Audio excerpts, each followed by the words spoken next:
You're listening to Your Calm Parenting Path. I'm your host Nina, a mindful parenting coach and mum, here to help you go from overwhelmed and reactive to calm, confident and connected with your kids. This show is for parents who want to raise their children with more patience, less stress and a whole lot more joy. Because small shifts make a big impact and you can build the parenting life you've always wanted. If you want to see what I'm up to, follow me on Instagram at Mindful Parenting Lifestyle, and don't forget to hit follow or subscribe so you never miss an episode. Let's get started. Welcome back. Thank you for joining me for this week's episode of Your Calm Parenting Path. Today we're diving into part 2 of our listening series. If you haven't yet listened to episode 12, I definitely recommend you go back and check it out. In that episode, we talked about the roadblocks that get in the way of listening, the sneaky ways we unintentionally shut down communication, things like ordering, advising, or dismissing. So if you missed it, pause here, go back and have a listen, and then come back to this episode. It'll give you a really good, solid foundation. But today we're going to talk about how to listen differently, how to listen mindfully, with empathy, and in a way that helps our kids feel truly heard.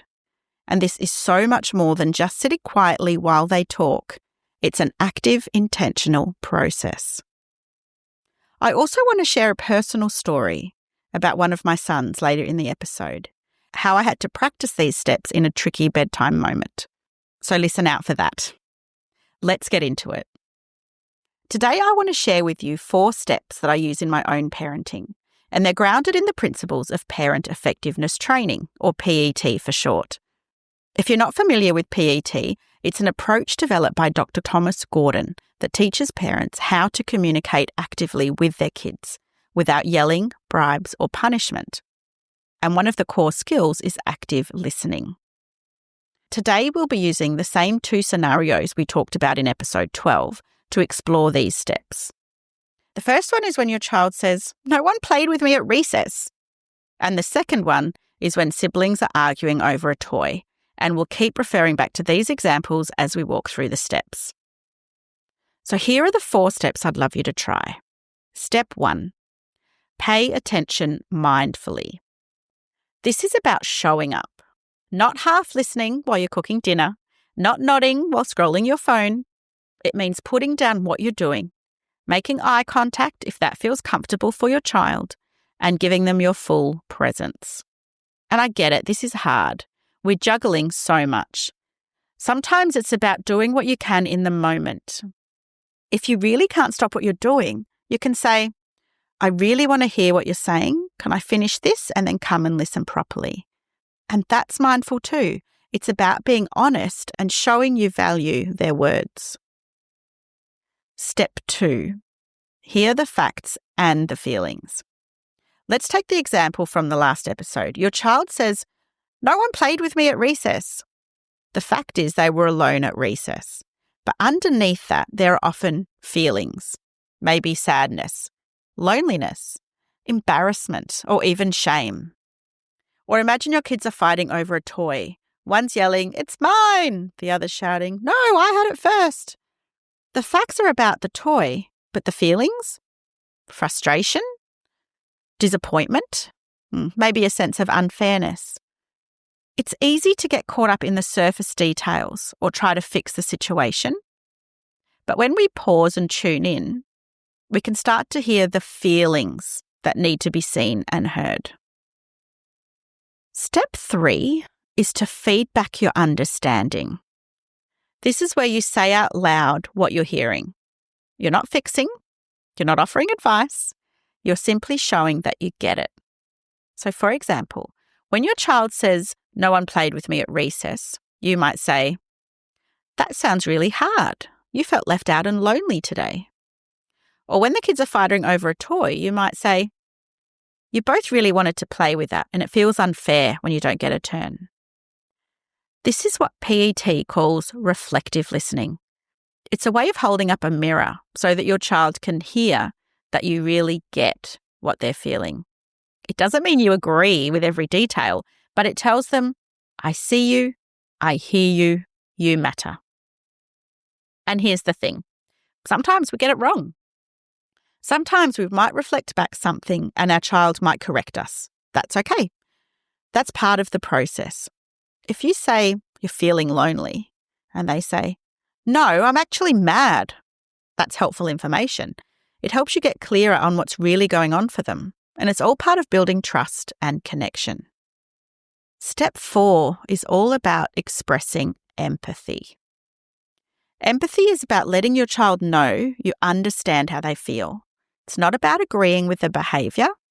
It's about connecting to the emotion. For example, when your child says, no one played with me at recess, empathy might sound like, that must have been such a lonely feeling for you today. I can imagine how hard that must have felt. Or when they're fighting over a toy, it's so frustrating when you both want the same thing and feels like no one's listening. Or even a simple, this is really hard for you, isn't it? I'm here.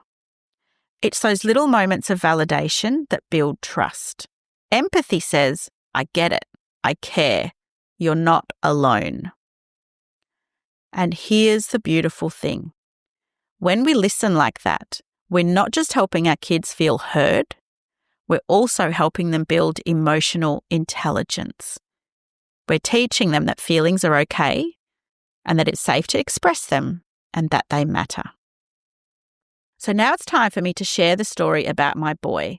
I really had to practice these steps in a tricky bedtime moment and it helped shift everything. As a bit of a backstory, we live in a 2-story house.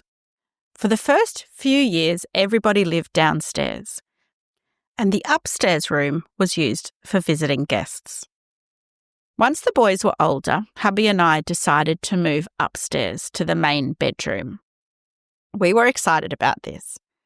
But what we noticed was that every night my middle child would come up to our room and want to cuddle.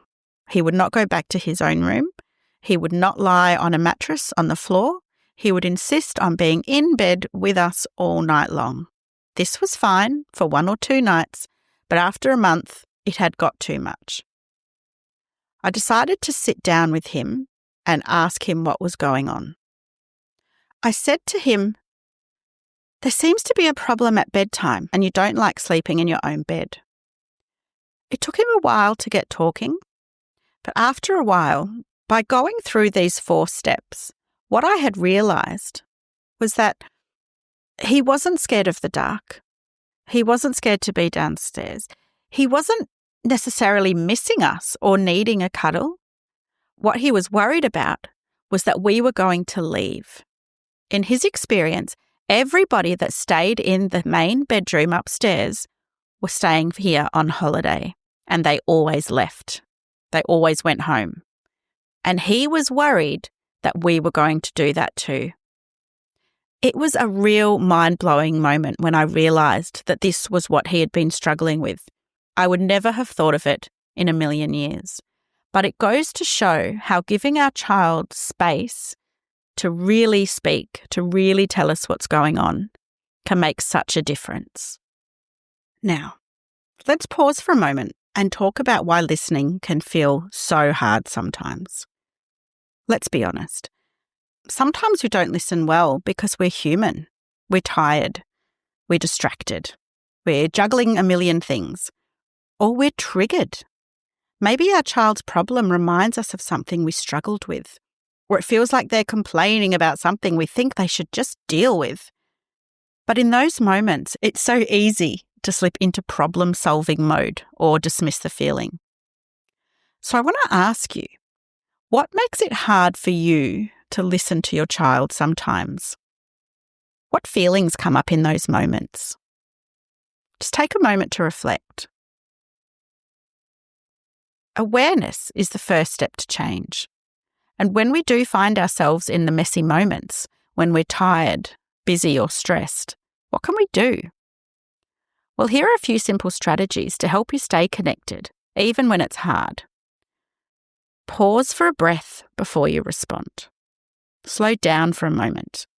And when your child says something, try a simple listening phrase like, tell me more, or that sounds really hard. Remember, you don't have to fix it. You're simply holding space. And if you can't listen to your child right now, schedule in a time where you do have time to listen. These small shifts can make a big difference, even in the busiest days. So here's your take-home action for this week. I'd love you to pick one moment, just one, where you pause, tune in, and practice the 4 steps of active listening. Pay attention mindfully. Hear the facts and the feelings. Feedback your understanding and express empathy. Notice how it feels for you and for your child. What changes? What do you learn? Remember, this is a practice. It's not about getting it perfect every time. It's about showing up, learning, and growing together.